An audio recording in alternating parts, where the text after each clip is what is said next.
之主的实力。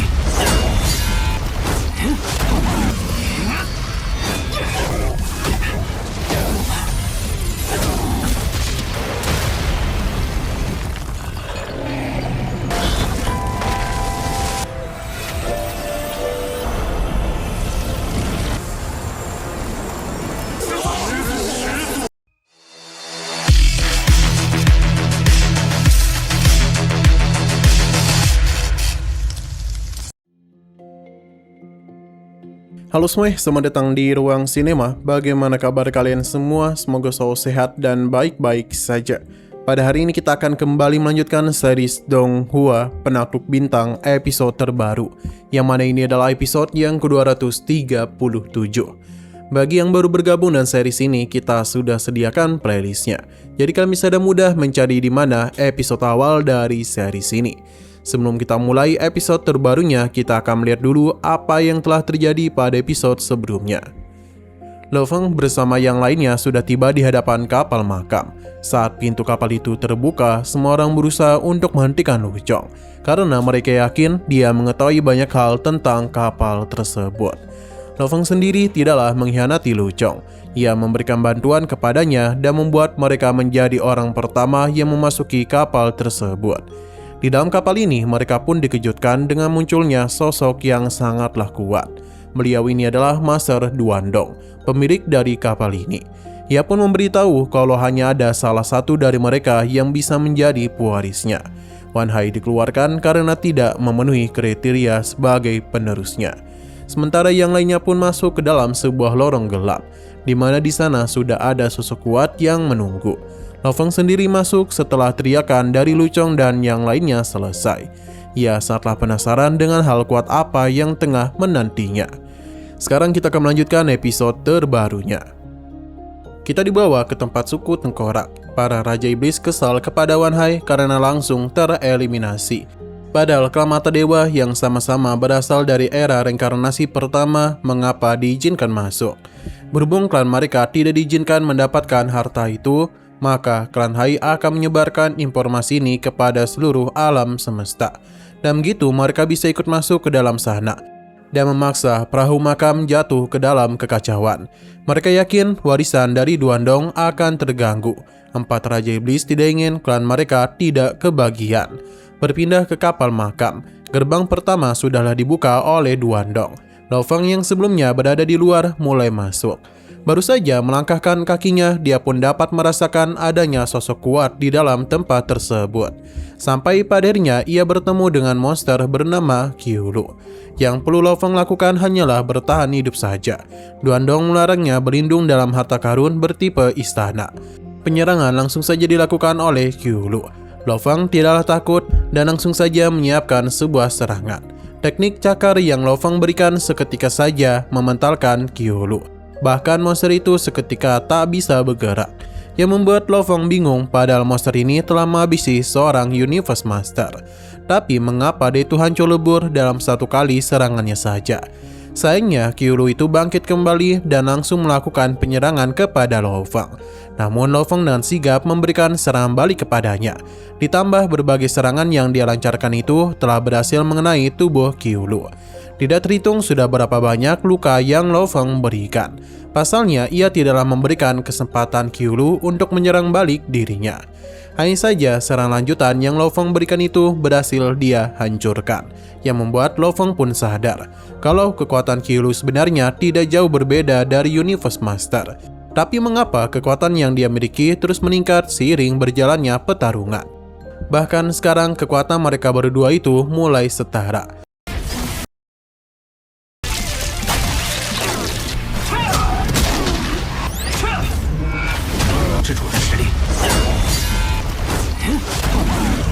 Lo Feng tidaklah menyerah dan kembali memberikan serangan balik kepadanya. Ia juga terus menghindari beberapa serangan yang telah Qiulu berikan kepadanya. Lo Feng yang awalnya benar-benar dominasi kini mulai diimbangi. Bahkan setiap gerakannya sudah diprediksi oleh Qiulu. Sekarang yang terpojok adalah Lo Feng, sebab serangannya bisa mudah diatasi oleh Qiulu. Dan setiap serangan yang dia berikan kepada Lo Feng mulai berdampak kepada tubuhnya. Tidak hanya kekuatannya saja yang mengalami peningkatan, Namun kecepatan yang makhluk itu miliki benar-benar luar biasa. Ia bahkan jauh lebih mengerikan daripada penguasa jiwa iblis. Satu serangan saja yang mengenainya, maka 80% tubuh abadi Lo Feng akan terluka. Tidak ingin terus terdesak, Lo Feng pun mulai memberikan perlawanan dan mengeluarkan sayap Si Wing miliknya. Dan ke-15 sayap itu, kekuatan Lo Feng tidak sama seperti sebelumnya. Kini dia pun mampu memberikan perlawanan kepada Qiulu. Tidak itu saja, namun tekanan akan kembali Lo Feng berikan kepadanya. Berbagai serangan yang coba dia berikan masihlah belum berdampak kepada Qiulu. Yang ada malah makhluk bos itu yang menjadi lebih kuat. Alhasil, satu-satunya cara yang Lo Feng lakukan hanyalah bertahan saja. Karena seiring berjalan waktu, Qiulu terus menjadi lebih kuat. Bahkan mungkin saja ia sudah hampir mendekati tingkat Universe Supreme Master. Lo Feng benar-benar dibuat babak belur oleh Qiulu. Jika ia tidak menggunakan sayap Si Wing, maka sudah sejak tadi Denny meninggoy. Kondisi Lo Feng tidaklah baik-baik saja. Ditambah Qiulu sudah siap untuk menyerangnya lagi. Namun di tengah semua itu, Qiulu tiba-tiba saja duduk terdiam.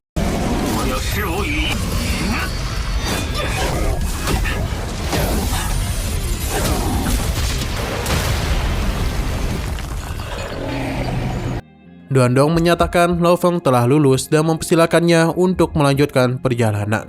Meskipun Lo Feng memiliki banyak pertanyaan, namun dia itu akan tetap menuruti peraturan yang Duandong berikan.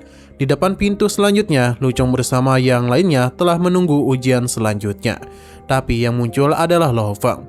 Mereka tidak menduga Lo Feng berhasil keluar hidup-hidup seorang diri. Padahal mereka berempat saja kesulitan menghadapi Qiulu. Lo Feng pun barulah tahu kalau Liu Zi telah meninggoy. Ia tidak pernah menduga kalau makhluk seperti Liu Jiu yang berbasis tanaman bisa berakhir di tangan Qiulu. Sesaat kemudian, Duandong pun muncul, di mana dia memberitahu kalau semua ini barulah setengah jalan dalam menerima warisannya. Setelah melewati ujian awal, mereka harus melangkah maju. Hanya setelah mencapai aula berikutnya lah mereka bisa mencapai akses warisannya. Sesuai dengan permintaan Duandong, mereka pun kembali maju. Namun di sini Lo Feng dihubungi oleh gurunya dan juga penguasa kapak besar. Mereka telah mengetahui informasi tentang munculnya warisan Duandong. Selain itu, keberadaan Lo Feng di sana juga telah mereka ketahui. Lo Feng membenarkan hal itu. Ia tidak menduga kalau informasi ini menyebar dengan sangat cepat. Penguasa kapak besar meminta Lo Feng untuk fokus dalam menerima warisan tersebut. Sedangkan segala urusan di luar serahkan saja kepada mereka. Tapi tetap saja dia itu harus berhati-hati. Pasalnya kabar mengenai warisan ini telah tersebar ke seluruh lautan semesta. Badai besar pasti akan segera menghantam makam kapal. Siang berpindah ke Tanah Suci Kaisar Timur. Kita pun diperlihatkan dengan para murid dari tempat itu. Hingga sesaat kemudian cahaya 5 warna dipancarkan oleh Grandmaster mereka. Dengan kata lain, leluhur mereka akan segera menampakkan diri. Semua murid menjadi begitu bersemangat. Begitu pula dengan Tuan Bintang Sejati Utara. Sejak mereka lahir hingga 82 zaman berlalu, tidak ada satupun yang pernah melihat sang leluhur. Mereka tidaklah menduga hari ini leluhur akan muncul. Cahaya 5 warna sendiri teruslah terpancar. Ini semakin cepat hingga pancaran kekuatan besar pun keluar. Saat cahaya mengenai tubuh itu, maka luka yang para murid terima seketika saja pulih. Semua murid langsung saja memberikan hormat atas kedatangan guru mereka. Pada akhirnya, leluhur Kaisar Timur menampakkan wujudnya juga. Kekuatan yang beliau miliki ini sepertinya tidaklah main-main.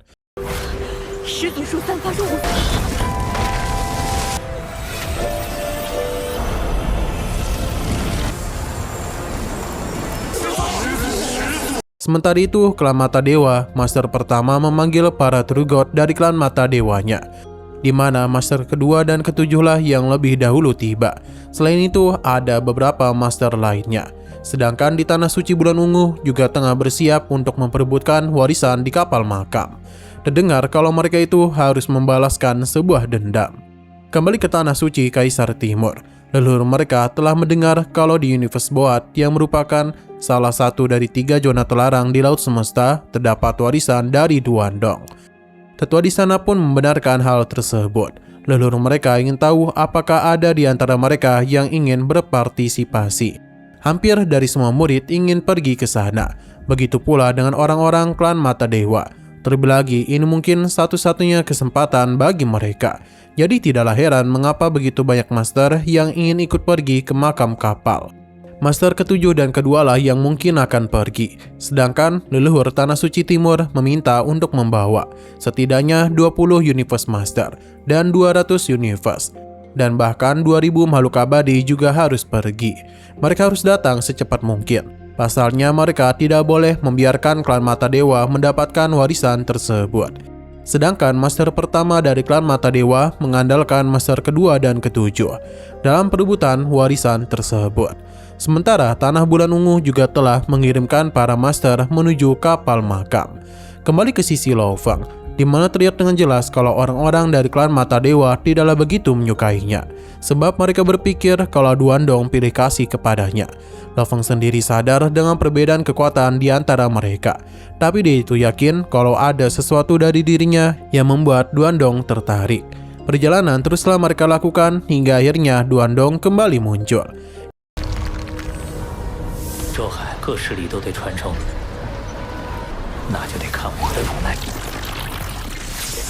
Ia meminta mereka untuk melihat ke sisi lain, di mana di sana ada sesuatu yang tidak dapat mereka pahami.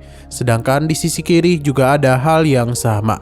Apa yang mereka lihat barusan merupakan 123 proyeksi rasi bintang 3 dimensi. Sedangkan di sebelah kanan merupakan 10.080 proyeksi rasi bintang 3 dimensi. Di setiap proyeksi rasi bintang 3 dimensi itu terdapat sebuah permainan catur. Kita pun diperlihatkan dengan bidak-bidak catur di dalam sana. Yang ada di sebelah kiri sebenarnya hampir sempurna. Namun di sebelah kanan semuanya tidaklah lengkap. Selain itu, 123 citra bayangan di bagian depan kanan memiliki kecocokan. 1 lawan 1 dengan 123 citra bayangan di sebelah kiri. Duandong memuji pemahaman mereka. Berhubung mereka semua sudah tahu, jadi Duandong langsung saja memulai ujian tersebut. Ia pun membuka tempat ini. Seketika saja seluruh bangunan di tempat ini pun bergeser. Duandong menjelaskan kalau ini adalah hiburan populer di kampung halamannya dan juga merupakan latihan untuk mengasah kepintaran seseorang. Nama permainannya adalah Biro Badak. Berdasarkan solusi untuk 123 tumpukan pertama di sisi kiri, mereka harus memecahkan prinsip-prinsip dasar yang mengaturnya. Lalu mereka baru bisa menyelesaikannya satu persatu. Dimulai dari tumpukan 124 di sisi kanan, sedangkan 4 pilar emas ini masing-masing adalah posisi mereka. Ini merupakan milik mereka juga. Lo Feng dan yang lainnya haruslah menelusuri metode penyelesaian menggunakan kekuatan ilahi masing-masing. Setelah itu barulah mereka menyalurkannya ke dalam pilar-pilar kristal ini.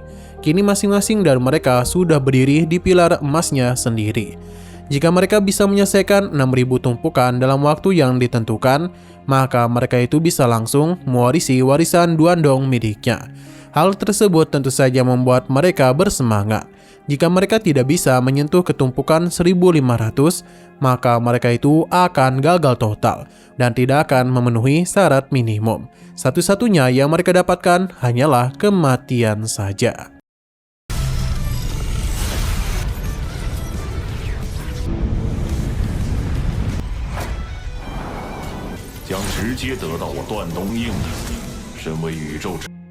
Nah, sayang sekali lagi seru-serunya, episodenya pun harus bersambung dulu. Namun sebelum kita akhiri, seperti biasa kita akan melihat preview bagian selanjutnya.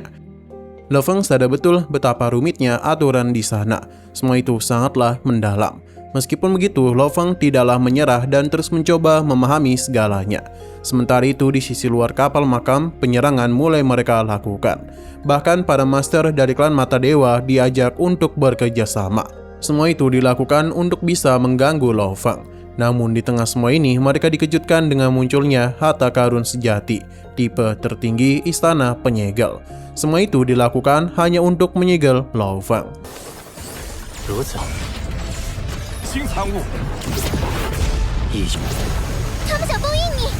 Oke, sekian dulu pada video kali ini. Untuk video selanjutnya akan segera hadir. Jadi bagi kalian yang ingin mengikuti series ini, langsung saja klik subscribe dan aktifkan loncengnya. Terima kasih sudah menonton video sampai habis.